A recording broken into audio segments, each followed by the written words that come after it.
अभी हम कोविड-19 से ठीक से उभरे भी नहीं थे कि फिर से एक नया एचएमपी वायरस ने हमारे ऊपर दस्तक दे दी। आखिर क्या है यह वायरस? क्या यह वायरस भी कोविड-19 जितना ही खतरनाक है? क्या इस वायरस के कारण बोर्ड व नीट जैसी परीक्षाएं होंगी कैंसिल? क्या एचएमपी वायरस के कारण लगभग 40 करोड़ श्रद्धालुओं को पहुंचेगी ठेस और महाकुंभ जैसा महापर्व भी होगा कैंसिल? जानेंगे आगे की पूरी वीडियो। तो आखिर यह एचएमपीवी वायरस है क्या? तो इसका पूरा नाम है ह्यूमन मेटानिमो वायरस। यह आज का वायरस नहीं है। वैज्ञानिकों ने इसकी खोज 1950 में की थी व इसकी पहचान 2001 में की गई थी। एचएमपीवी वायरस के मामले सबसे पहले 2001 में नीदरलैंड में पाए गए थे। तो लोगों द्वारा जो अफवाहें फैलाई जा रही हैं कि इसे चीन ने छोड़ा, तो इसे चीन ने नहीं छोड़ा। तो जान लेते हैं कि भारत में अभी तक एचएमपीवी वायरस के कितने केसेस मिले हैं, वह अभी तक यह किन राज्यों में पहुंचा है।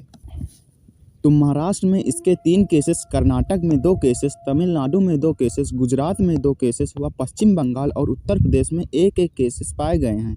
यानी कि कुल मिलाकर अभी तक इंडिया में एचएमपी वायरस के 12 केसेस पाए गए हैं।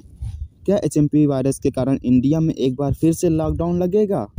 अब आपको भी पता होगा कि आज से 5 साल पहले जब कोविड-19 आया था तो पूरे देश में लॉकडाउन लगा दिया गया था। सभी का बाहर निकलना मुश्किल हो रहा था। स्कूल, कॉलेज व ऑफिस सभी बंद थे। तो क्या फिर से इंडिया में लॉकडाउन लगेगा? WHO ने कहा है कि यह वायरस उतना खतरनाक नहीं है जितना कि कोरोना वायरस था। इससे संक्रमित कुछ लोगों को ठीक भी किया जा चुका है, इसलिए लॉकडाउन लगने का तो कोई चांस ही नहीं है। लेकिन हाँ, अगर स्थिति ज़्यादा बिगड़ती है तो फिर शायद लॉकडाउन लगा दिया जाए। और अब बात करें परीक्षाओं की रद्द होने की, तो इस वायरस को वैसे तो इतना खतरनाक नहीं बताया गया है और WHO ने भी कह दिया है कि हमें इससे परेशान होने की ज़रूरत नहीं है। इसलिए कोई भी परीक्षाएं, चाहे वह बोर्ड की परीक्षाएं हो या नीट की, कोई भी परीक्षाएं रद्द नहीं होगी। आप सभी अपनी तैयारी करते रहिए। क्या एचएमपी वायरस के कारण महाकुंभ होगा कैंसिल? जहां सभी लोग महाकुंभ के उत्सव को मना रहे हैं और लगभग 40 करोड़ श्रद्धालु इस महापर्व में सम्मिलित होंगे, तो क्या इस महापर्व को रद्द कर दिया जाएगा?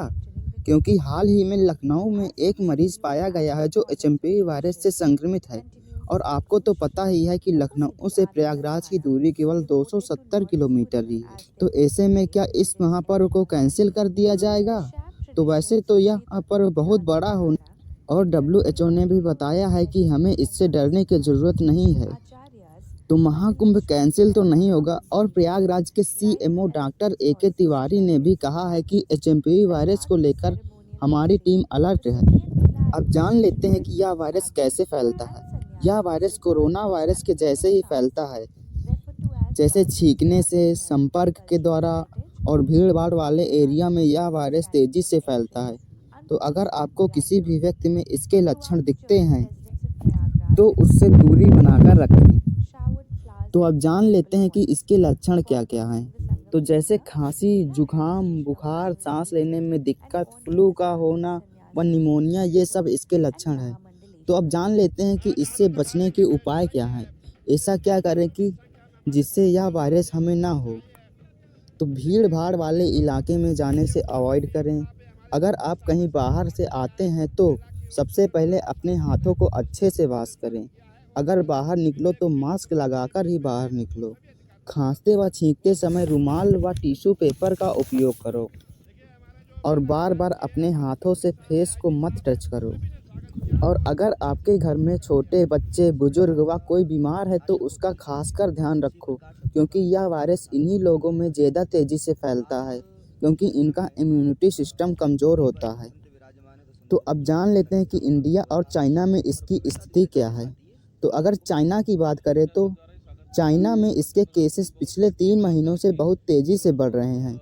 इसके ज़्यादातर केसेस शंघाई व बीजिंग में देखे गए हैं और चाइना गवर्नमेंट ने कहा है कि अब हमारे यहाँ इसकी स्थिति काफ़ी सही है। लेकिन वहीं इंडिया की बात करें तो इंडिया में एचएमपी वायरस की स्थिति काफ़ी सही है चाइना के मुकाबले। इंडिया में हमें अभी 12 केसेस मिले हैं, लेकिन फिर भी हमें सतर्क रहने की ज़रूरत है, क्योंकि कोविड के समय भी हमें कोरोना का केवल 1 केस ही मिला था और अगले 15 दिन में इसकी संख्या लाखों में थी।